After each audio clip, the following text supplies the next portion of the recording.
Film के लिए आए हैं और पहली बार एक्चुअली मैं ऋतु और फराह एक साथ हैं स्क्रीनिंग के लिए। ऑल्दो काफ़ी टाइम से फिल्म रिलीज़ हो गई है बट समहाउ कहीं ना कहीं किसी वजह से हम बिजी रहे और मिल नहीं पाए तीनों एक साथ। अलग अलग स्क्रीनिंग में रहते थे हाँ। पर एक साथ नहीं थे। एक साथ आज अच्छा ऑल्सो ऋतु थोड़ी देर में उन्हें जाना पड़ेगा एज आप सब देख सकते हो। ऋतु इज 8 months प्रेग्नेंट।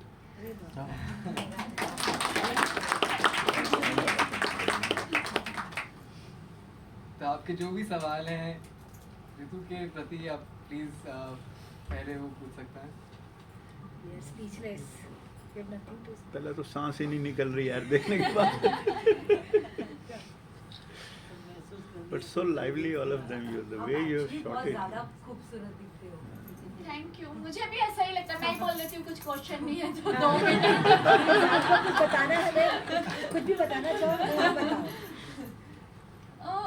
मुझे ऐसा लगता है कि ये सफ़र बहुत खूबसूरत रहा मूवी के साथ और मतलब ये कहने वाली बात तो नहीं है। मतलब सुन के बहुत लोग नेगेटिव भी हो सकते हैं और पॉजिटिव भी हो सकते हैं। मतलब सोसाइटी इस सोसाइटी में आज की जनरेशन में लड़की का पैदा होना ही एक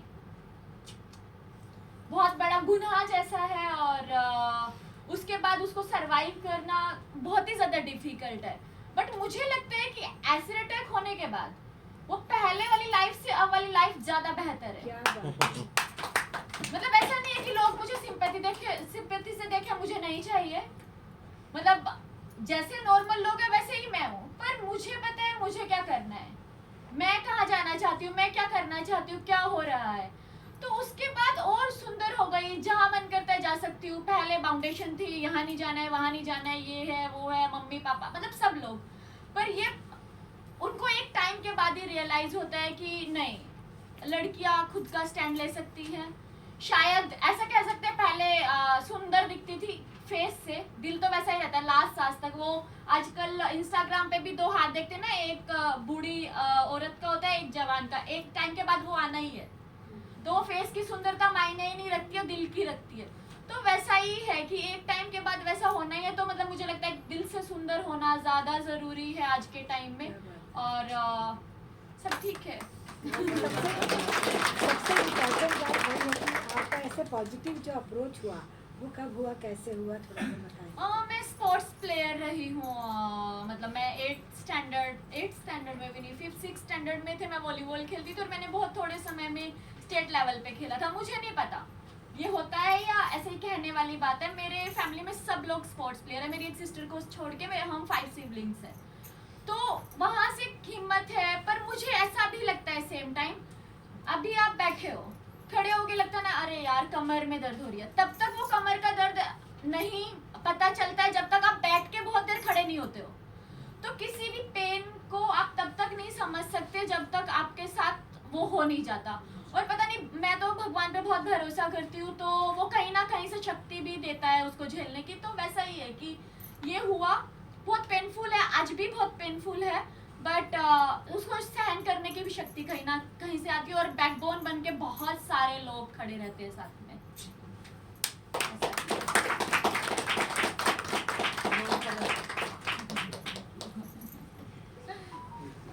दोनों के लिए क्वेश्चन है।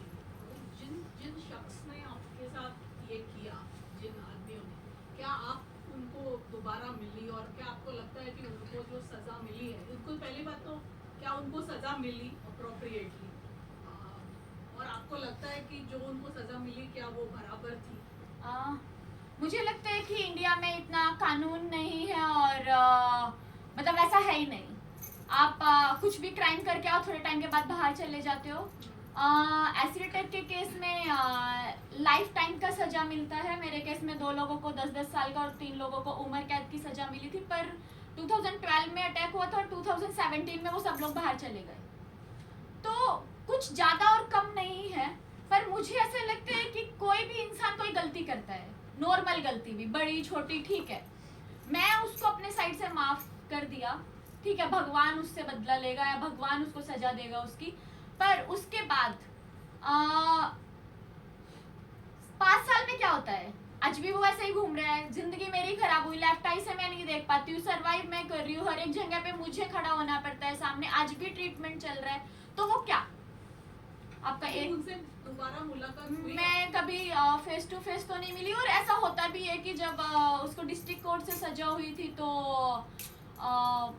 ठीक है, उसके बाद मुझे नहीं पता, हाई कोर्ट जाना पड़ता है, लॉयर दूसरा करना पड़ता है, मुझे नहीं पता आइडिया था, तो फिर मुझे कोई नोटिस भी नहीं आया, कभी मुझे पता नहीं चला कि वो 5 साल में बाहर चले गए। और उसके बाद जब वो बाहर जाते हैं तो शायद जज उनको एक लाइन तो बोलते ही हैं, मैंने ऐसा सुना है, मुझे पता नहीं है, कि आप कभी भी उसका आमना सामना करोगे, उसने आपकी कंप्लेंट कर दी तो आप फिर कभी बाहर नहीं आ सकते। तो मेरे तो आज तक नहीं मिली।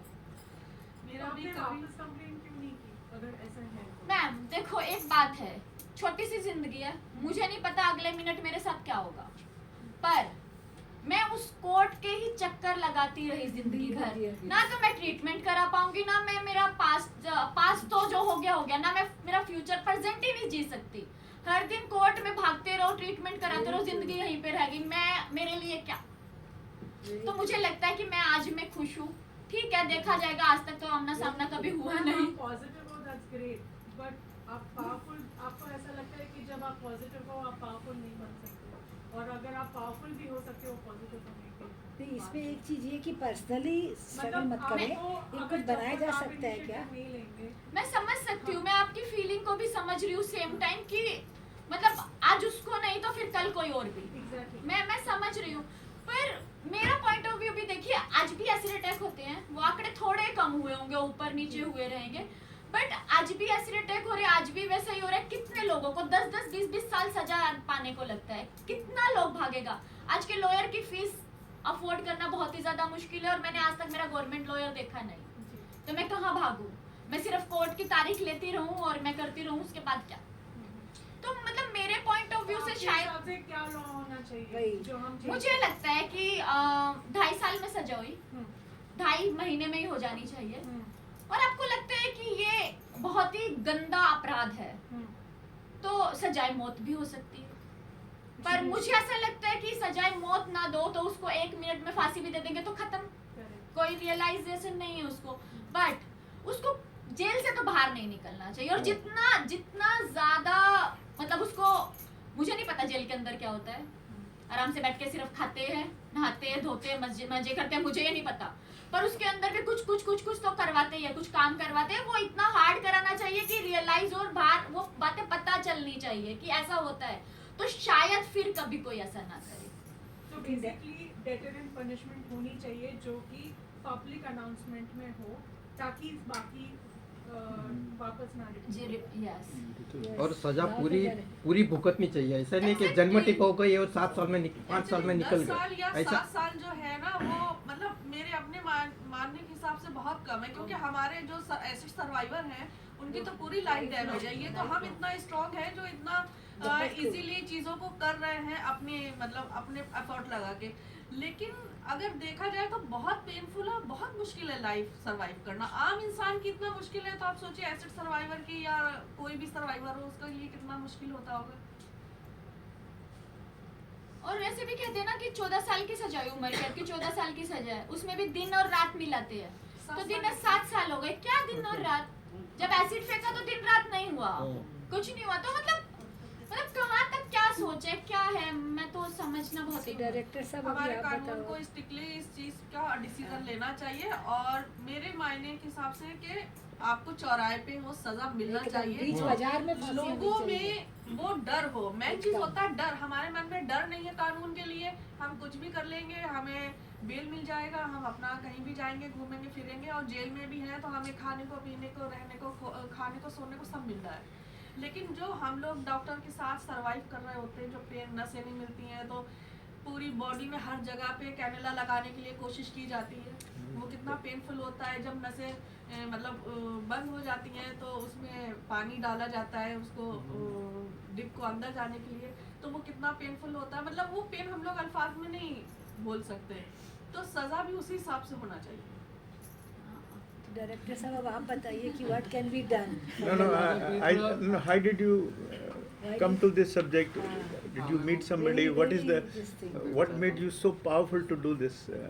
How did you discuss? Powerful How did you तो get they them? are And how did you come across them or that हाँ, way? तो I mean first I want to answer कि जो आपको पहला क्वेश्चन था, ये of course punishment and laws ज़्यादा strict होने की ज़रूरत है. Punishment of course should be longer or until It should be very deadly. life in, Very actual deadly, life very imprisonment so deadly. that कि वो regret करने का time मिले. पर सिर्फ deterrent से I think काम नहीं बनेगा. I think ये चीज़ acid attack एक translation है of certain kind of violence जो society में already है. वो एक हमें बहुत subtle levels पे अलग अलग ways में दिखता है. Which is for example कि हम एक औरत को कैसे देखते हैं, एक औरत कैसे प्रोजेक्ट होती है अलग अलग फॉर्म्स ऑफ सोशल मीडिया या मेन स्ट्रीम मीडिया में. एंड इतनी नौबत ऐसे कैसे आ गई कि हम उस वायलेंस को एसिड अटैक तक ले गए कि that was the only way कि हम कम्प्लीटली डिस्ट्रॉय कर देंगे फिजिकली, तो हम समझेंगे कि वो उनकी एजेंसी ख़त्म हो गई है. सो वो जो इंटरनल डायलॉग है ना, वो बहुत ज़्यादा ज़रूरी है. माने फैमिलीज़ में भी, फ्रेंड सर्कल में भी एक काइंड ऑफ डिस्कोर्स होना बहुत ज़रूरी है. तो ये एक जेंडर बेस्ड वायलेंस का ही एक और पहलू है. Don't you think it should start from the very school level that you know? It should be at aggression every control level, and even at home level. हाँ, मतलब aggression घर पे भी control माँ and, बाप को talk ऐसे about तो it. शुरू होएगा ना. बात तो हर जगह होनी चाहिए ना. Talk about it. But that is then the whole question of the patriarchal structure in India specifically. नहीं, all over the world. it भाई is. हर जगह है ये. But तो- in but- India it's- but India हाँ, ज़्यादा है. South India में Asia judiciary is South very Asia में weak. बहुत ज़्यादा है. और इनफैक्ट जनरली ग्लोबल साउथ में it is a little bit on the nose. Of course बाकी देशों में भी है, यूरोप में भी है, यूएस में भी है, हर जगह फैला हुआ. इनफैक्ट एसिड अटैक सिर्फ यहाँ नहीं होते हैं, ग्लोबली होते हैं acid attacks. Numbers are quite high everywhere, even in South East Asia. Of course South Asia में इतना हाई है कि यू कांट लाइक वो नंबर्स में ही it goes on another level. मगर इंडिया में हम देखेंगे तो ज़्यादा ये जो झारखंड है, हरियाणा, पंजाब, दिल्ली ये एरिया में कितना परसेंटेज होते हैं ये केसेस, और दूसरे जो रेस्ट ऑफ द इंडिया में कितने केसेस है, वो आपने कुछ उसमें और आपने निकाला? कैसे इस पे Not- शुरुआत क्योंकि करी? ज़्यादा ये झाड़- नॉर्दर्न बेल्ट में द हाँ. नंबर्स आर सबसे ज़्यादा हाँ, हाई. वही. हाँ, That बिल्कुल. is BIMARU because we also know कि बीमारू. हमारी नॉर्दर्न बेल्ट ऑफ इंडिया कैसी है, right. we BIMARU know states that है. there is much more gender based violence, Yeah. patriarchy, masculinity, हर तरह की चीज़ें ज़्यादा हैं. अगर आप जैसे जैसे नॉर्थ चले जाओ, खाम पंचायत जो- एजुकेशन भी, एजुकेशन लेवल्स भी अलग हैं. किसको पूरा कितना social पढ़ाई करने को fabric. मिलता है. सो बहुत सारी इसमें बातें आती हैं. I'll get to the second question. What did you take out from this? No, how Or did your you get into experience? it? हाँ, मैं पहले I'll first get into it and then I'll come out of it. Then you say. What So next? the thing is basically क्या हुआ कि when I was growing up मेरी family में भी मैंने कई तरह का वायलेंस विटनेस किया. मम्मी के प्रति या बहन के प्रति, अपने ही फैमिली मेम्बर्स ने जो किया था, मेरे ही रिलेटिव्स ने. तो आई वॉज विटनेसिंग इट. कई बार मेरी माँ इसके बारे में बात करती रहती थी. मतलब she used to complain a lot to deaf ears almost in a way, क्योंकि उससे कुछ होता नहीं था. And one of the reasons why she was वो उनका उस तरह का अब्यूज हुआ वो Where because did you grew? Which part of Can the you country? Delhi please में. let him speak, please? Delhi में. And then over a period of time जब मैं like the reason why this abuse was happening was because मेरी माँ इतनी educated नहीं थी और मेरी जो father's side of the family थी वो बहुत हाईली एजुकेटेड थी. तो वो उन्हें बहुत नीचा देखते थे कि ये आ गई, मतलब ऑलमोस्ट ऐसे नौकरानी आ गई हमारे घर पे, ऐसी बातें होती थी घर पे. और तो ये सब सुनता हुआ बड़ा हुआ. एंड ऑफ कोर्स बाकी चीज़ें भी देखते ही हो कि मतलब बहन बाहर जाती है बस में, समवन ग्रोप्स हर. ये सारे इंसिडेंट्स बहुत नॉर्मलाइज हो गए इन अ वे लाइफ में. फ्रेंड्स के साथ भी ये सारे एक्सपीरियंसेस हुए. बट सो कहीं ना कहीं एक तरह का फ्रस्ट्रेशन अंदर डेवलप हो रहा था over long period time. And फिर it was I think more a matter of chance कि मैं ऑनलाइन आर्टिकल्स में मैं एक्चुअली शीरोज़ की, ऋतु की, अंशु की, फराह की फ़ोटोज़ देखी, वीडियोस देखे. उसके अंदर I found it very interesting कि इन सारी फ़ोटोज़ में हंस रहे थे और बहुत खुश थे. तो फिर मेरे को वो क्यूरियोसिटी जागृत हुई कि मेरे को और जानना है। तो देन मैं एक्चुअली शीरोज़ पहुंच गया Agra, again on a hunch. मुझे नहीं पता था कि ऐसा फिल्म निकलेगा इससे या क्या होगा, बट मैं कैमरा लेके पहुंच गया। और हैपन टू बी के the first person I met was जो जिन्होंने स्टार्ट किया है शीरोज़, आशीष भैया, उनसे मिला। फिर सेकंड ऋतु थी, थर्ड फराह थी। तो एक तरह से वो फर्स्ट इंटरेक्शन में ही काफ़ी अच्छी वार्म इंटरेक्शन थी। एंड बाद में ऋतु और फराह ने मतलब बाद में लाइक जहाँ वो रहते थे, मतलब कैफ़े, जब वो पूरा दिन काम करके थक के घर जाते थे उस टाइम पे मेरे को बुला लिया हैंग आउट करने। तो हम लोग फिर काफ़ी बातें चलती रहती थी, कई बार रात रात को 12 बजे तक बातें करते थे। तो ऐसे थोड़ा एक दोस्ती जैसी डेवलप हो गई और वो कंटिन्यू होती रही, क्योंकि मेरे को अब ये जो फ्रेंडशिप जो क्रिएट हुई थी ये मेरे को बहुत इंटरेस्टिंग लगी कि यहाँ बहुत सारे लोग आते हैं शीरोज़ में, आते हैं वो कैप्चर करते हैं कोई चीज़ को, वीडियो कैप्चर करते हैं, मीडिया से आते हैं, टूरिस्ट आते हैं, वो ऋतु वगैरह से मिल के बस चले जाते हैं, बट जानने की कोशिश नहीं करते। तो ये बहुत ऑफन मैंने देखा, तो मेरे को थोड़ा चेंज करने का मन किया कि मैं एक्चुअली ज़्यादा जानना चाहता हूँ कि इसके पीछे है क्या, how do I really get to know these people who are जो इतनी एक्सट्रीम लेवल्स ऑफ फिजिकल और मेंटल वायलेंस फेस कर चुके हैं। So that's how the journey started. I think Ritu को अभी निकलना है, but I will continue the answer thereafter. तो मैं जाती हूँ। Thank you Ritu, God bless you. एक फोटो हमारा ले देंगे तो आप। बहुत लंबे टाइम के बाद हम लोग मिल रहे हैं।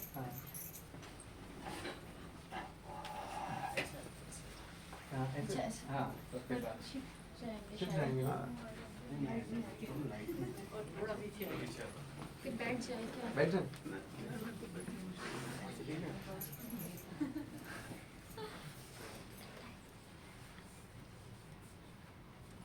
चलो 1 2 3।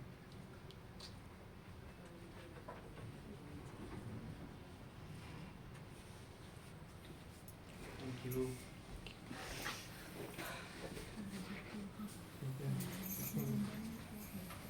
हाँ, मैं वापस आऊँगा। चलेगा। बहुत लंबा टाइम हो गया, हम लोग मिले नहीं बहुत साल से, तो मैंने बोला मुंबई में तो चलो नेक्स्ट टाइम। हाँ, मैं चलो अभी ठीक है। पुणे शिफ्ट किया हूँ, तो हाँ। then बॉम्बे ज़्यादा पास है। मैम एक आखिरी सवाल इससे हाँ पहले जी। आप जाएं। मैम मुझे पूछना था कि आपके अंदर वो अभी भी वो रिवेंज की फीलिंग है कि आपने माफ कर दिया, क्या मतलब आपको कभी मौका मिले तो नहीं, मुझे कभी मतलब वो जो अंदर से वो रिवेंज की फीलिंग आती है अब भी है वो कभी नहीं आती, मतलब कभी भी ऐसा फील ही नहीं होता कि मतलब मैं एक होता है ना, किसी ने अगर मेरे साथ कुछ किया तो मैं भी वापस लगता है शुरू में लगता था मैं भी उसको मैं नहीं कर सकती अपने हाथ से। मुझे कोई चींटी भी मेरे पैर के नीचे आता मुझे बहुत दुख होता है, सच में बहुत दुख होता है। और मैं किसी इंसान को कोई बात बोलने से भी पहले मुझे ऐसा लगता है यार मेरी बात खराब लग जाएगी, पर मैं बहुत स्ट्रेट फॉरवर्ड हूँ। तो आपने माफ कर दिया एक तरह से। हाँ, मैंने माफ कर दिया, ठीक है। अब मैं अपनी लाइफ में इतने बिजी हूँ ना कि मुझे टाइम नहीं है। और मुझे लाइफ में बहुत थोड़े 2-4% खराब लोग मिले, तो मेरे हस्बैंड जैसे मुझे बहुत अच्छे लोग भी मिले। मतलब वो मुझे बहुत ज़्यादा सपोर्ट करते हैं और हर कदम पे मेरे साथ खड़े रहते हैं। तो मतलब मुझे लगता है कि मुझे बहुत दूर का नहीं देखना है, मुझे अपने आसपास रहना खुशियाँ उसमें ही है। और एक सवाल, आपने जब बोला कि उनको सजा मिलनी चाहिए और आप मूव ऑन कर चुके क्लियरली, दैट्स ग्रेट। अगर कोई सुमोटो आपका केस ले, मतलब कोई लॉयर, और वो कोशिश करे तो आप साथ देंगे? मतलब आप मूव ऑन कर चुके हैं पर कॉम्पनसेशन के लिए, या फिर उनको जो आपके परपिट्रेटर्स है उनको सजा देने के लिए आप मैं क्यों नहीं चाहूंगी, मैं क्यों नहीं चाहूंगी, मतलब मुझे लगता है कि उसके लिए कोर्ट आना पड़ेगा, that means you will revisit it. वो है, पर मतलब वैसा ही है कि अभी मेरे पास एक बेबी होगा कुछ दिन के बाद, तो उसके साथ मुझे मैं कितना कितना कहाँ जा पाती हूँ, कर पाती हूँ। और इमोशनली आप मूव ऑन हो चुके हैं। आई एम जस्ट सेइंग कि अब रिवेंज की अगर पार्ट आती है Revenge की और जरूरत लीगल नहीं है। जैसे लीगली हम प्रोसीड करें कोई चीज के लिए, तो will you be able to participate? मैं आप जरूर करना emotionally move on चाहूंगी। हो चुके हैं, आपकी लाइफ चल रही है, कोई चेंज नहीं होगा उसमें। रिवेंज आपकी प्रॉब्लम है, उनकी नहीं है। इसमें क्या है, रिवेंज की जगह लाइक यू नो मतलब रिवेंज नहीं है, हाँ, रिवेंज आगे नहीं कोई है ना करे, मतलब मैं समझ रही हूँ सेम टाइम पर He मतलब has to pay ना for what he has to pay. Revenge नहीं है, लेकिन उसको pay करना चाहिए. it's a lesson. It's a It's not lesson. revenge, you should pay. You should pay. That's That all. he should suffer till this last breath. That he changes his, To do he this realizes. उसको एक पछतावा होए, उस point तक तो पहुंचना है। ना है। हाँ, मतलब मैं उससे मिलना भी चाहती हूँ और मैं ये बताना चाहती हूँ कि मतलब जो किया तुमने गलत किया, अब किसी के साथ बस, वही। मतलब एक चींटी के साथ भी यार गलत मत करना। मतलब भगवान भी फिर तुमको माफ नहीं करेगा। मैं नहीं कर दिया, वो नहीं कर पाएगा। बाय, मुझे मत नहीं करना चाहते तो मत करना पड़ेगा।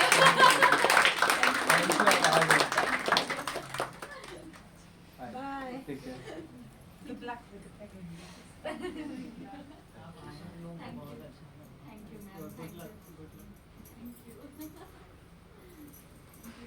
Thank you. Bye-bye.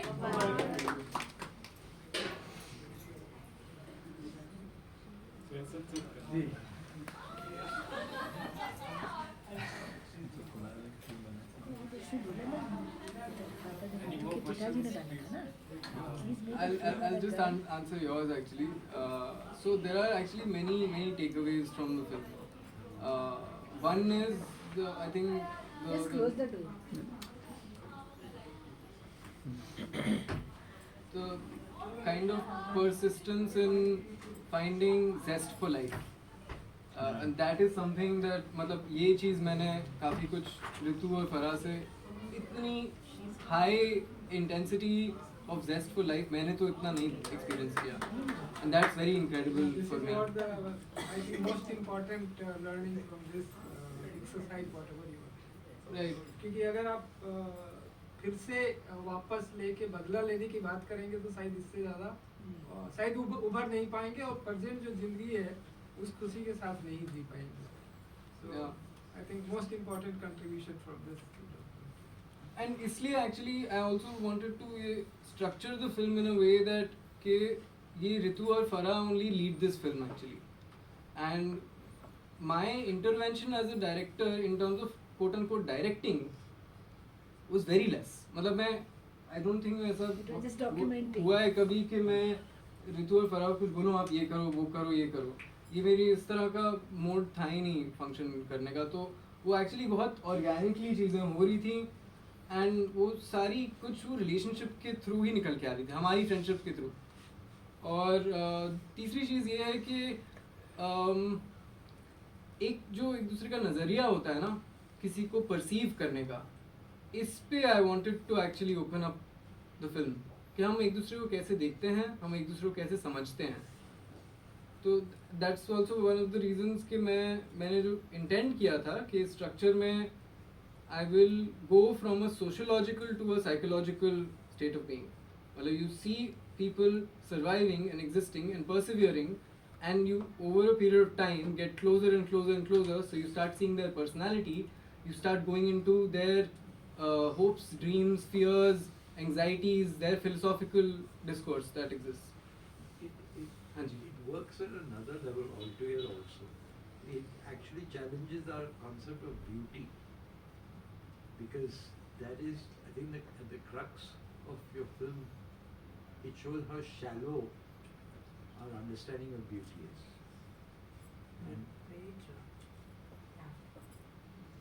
It's over and above the face value of whatever we perceive as beauty in the society. The color, the ways, I mean, so many things a woman or a male goes through in the society.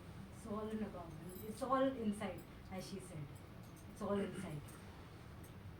And red looks good. And as you said, Only and two as you things. said at the beginning, the kind of violence that we live with every day, which is suppressed but can come out any time, especially in our country. I don't know if your studies showed that the incidence is higher in India than or in South Asia than in other parts of the world? The number of well, both actually, unreported and reported cases, both are highest in South Asia. How highest? Yeah.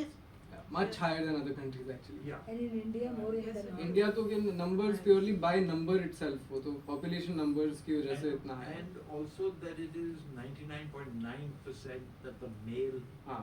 does the violence, right? There was the one incident कुछ of कुछ a mother, तीन mother चार हाँ जी. threw on her daughter, but that must be very rare. कुछ mails पे भी हुए हैं. So it's like a Men have weapon. also been the victim. मतलब लोग चाकू मारते हैं ना या गोली मारते हैं तो एसिड भी एक तरह का वेपन ही हो गया ना. वेपन की तरह Male- उसे यूज कर रहे हैं. Male as victim possibly बहुत कम. मतलब 3-4 हाँ. ऐसे. बट साउथ में ऑलमोस्ट लाइक नील है कि उस वहाँ भी कुछ ऐसा बहुत कम है. मतलब बहुत कम. उड़ीसा के साइड है for example. No no I am talking about Tamil Kannada Andhra Karnataka Kerala में ऑलमोस्ट मिनिमल. हाँ ऑलमोस्ट हाँ. So Very rare cases. education has While brought study was going on for this but study. इस केस से एजुकेशन का कोई लेना नहीं होता है. जैसे रानी का केस, एक सर्वाइवर है उड़ीसा की रानी, तो उनके ऊपर एक आर्मी वाले ने एसिड अटैक किया. सोचो तो आपके माइंड में क्या है, इसमें एजुकेशन से कोई लेना देना नहीं है. लेकिन It's a mentality mind thing. में है ना, आप उस एजुकेशन से आपका कोई मतलब ही नहीं है. अगर हम अपने माइंड से किसी के लिए नेगेटिव सोच रहे हैं तो हम वही करेंगे ना, वही चीज करेंगे. लेकिन कल्चर से जरूर लेना देना है. जैसे साउथ का कल्चर है वो थोड़ा जरा हम कह सकते हैं सॉफ्टर साइड में है, नॉर्थ का है थोड़ा एग्रेशन है, यू नो, तो उस वजह से तो डेफिनेटली फ़र्क पड़ता है. जो साउथ का है दया भाव उस तरफ को ज़्यादा है, रिलीजियसनेस ज़्यादा है, that way rather than education. उसमें भी होता है एसिड की अवेलेबिलिटी और वो सारी चीजें. जैसे साउथ का आप बोलेंगे तो साउथ सुसाइड बॉम्बिंग किसने स्टार्ट किया था? एलटीटी ने किया था. एक्चुअली हाँ, इट्स वेरी इंटरेस्टिंग एक्चुअली कि फराह के जो एक्स हस्बैंड हैं वो लॉयर थे himself. Quite highly educated in that sense. But again हाँ, एकदम सही कह रही है Farah. It's not just about कि कितने डिग्री तक तुमने पढ़ा है, कौन सी क्लास कंप्लीट करी है. एक तरह की मेंटालिटी जो एग्जिस्ट करती है वो most educated people can be also very violent, as we have seen in the current climate as well, right? अच्छा इसलिए perceive as education है. ये थोड़ी ना अगर आपके पास डिग्री है आप एजुकेटेड. और एक्चुअली मेनली इस फिल्म में सबसे ज़्यादा और भी एक और टेक अवे है एक्चुअली. इट्स और एक्चुअली वो सिर्फ फिल्म में नहीं, वो रियलिटी इटसेल्फ से मेनली टेक अवे निकल के आता है. वो is that resistance in the everydayness. So your everyday life itself, that you are getting up, you are going to work, you have a sense of purpose. तुम अपनी ज़िंदगी जी रहे हो, उसमें मीनिंग फाइंड कर रहे हो, उसमें मज़ा भी फाइंड कर रहे हो, ये सारी फ्रेंडशिप्स भी क्रिएट कर रहे हो. That means you are not letting violence overcome you. That is resistance itself. मतलब एक तरह का resistance धरना करना भी होता है, एक तरह का resistance enjoy करना है, लाइफ अपना चल रहा है. to be able to really find meaning in your own life. And I think ये चीज़ हम सब लोग अपनी ज़िंदगी में ढूंढ रहे होते हैं किसी ना किसी तरह on a daily basis. To exist, to No, resist. I mean, my question was that although we all are doing that irrespective of whether we go through violence or not, do you think one of the reasons could be that because every woman is a little slightly more resilient towards issues in their life, or they tolerate more in their life, that things go wrong with women only and there are lesser acid attacks on men as compared to women? No, because here the idea of study did you see? सिर्फ acid attack की बात नहीं है ना. We see that there is a kind of gender disparity in most houses. So we see like in a very quote unquote traditional household, the man is becoming the provider and the woman is working at home. Automatically because the woman is staying at home more, the amount of, and also she's not the earning person in the house, that means her say in the house is lesser, which means automatically that puts a power structure shift. Okay, the man has more power to say things to her than she can retort back. This very small thing actually reflects in everything else. So that is what I'm talking about, and that is something which is very structural in our system. Yeah, but irrespective of whether they're working or not, I think the disparity is only because of the gender as well. You think so? मतलब there are root cause towards patriarchy or asking. Yeah, root cause would be also towards gender, because men always want to show that they are more powerful, irrespective of whether she's working or not. and have that economic place. See, there are many theories about के patriarchy किस तरह start हुए, पितृसत्ता कैसे शुरू हुई. तो इसकी तो काफ़ी सारी theories हैं. कुछ कहते हैं कि biological difference की वजह से because women can procreate, they were used as basically to increase the number of army, because they can produce children who will slowly, like when I'm talking about tribal times and archaic times, तो वो tribes को जब बड़ा करना था, stronger करना था, और सोल्जर्स चाहिए थे, और काम करने वाले चाहिए थे, और हंटर्स चाहिए थे, तो और बच्चे पैदा करने की क्षमता औरत ही कर सकती है. Which basically meant that men automatically became the protectors of the child bearers, because they knew that they could, produce a child which they can't do themselves. But there are many sociological factors which also started creeping up because of this particular scenario, right? And that we started to see over a period of time, that because men had more leeway in terms of exploring and going anywhere, and even sometimes because of this particular change in dynamics, they became the fight. They had to become stronger as well to be able to start protecting their women. Right. But there are very different ways in which patriarchy has evolved over a period of time. We also talk about how women became physically also weaker over a period of time because of undernutrition. So मतलब इसमें बहुत ही ज़्यादा लंबा, it's a long story, but idea is not only to figure out where patriarchy started, but how do we address it on a contemporary level. Movies like this and so much awareness, Sure. while still sustaining is a question.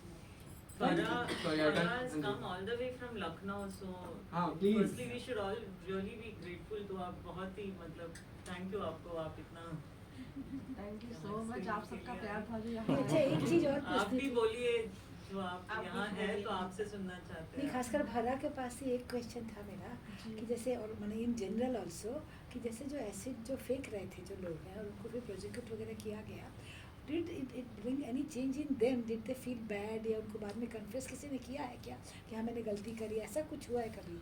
नहीं, अभी तक तो मेरी नज़र में ऐसा नहीं आया है कि किसी ने एसिड डालने के बाद उसको रियलाइज़ हुआ हो कि हाँ, हमने कि गलती की है. उनका सामने से यही होता है कि हमने ऐसा किया ही नहीं है. अच्छा, और सबसे बड़ी डिफेंड, मेन बात दे डोंट ये- इवन एक्सेप्ट इट. नहीं, नॉट एक्सेप्टेड. तो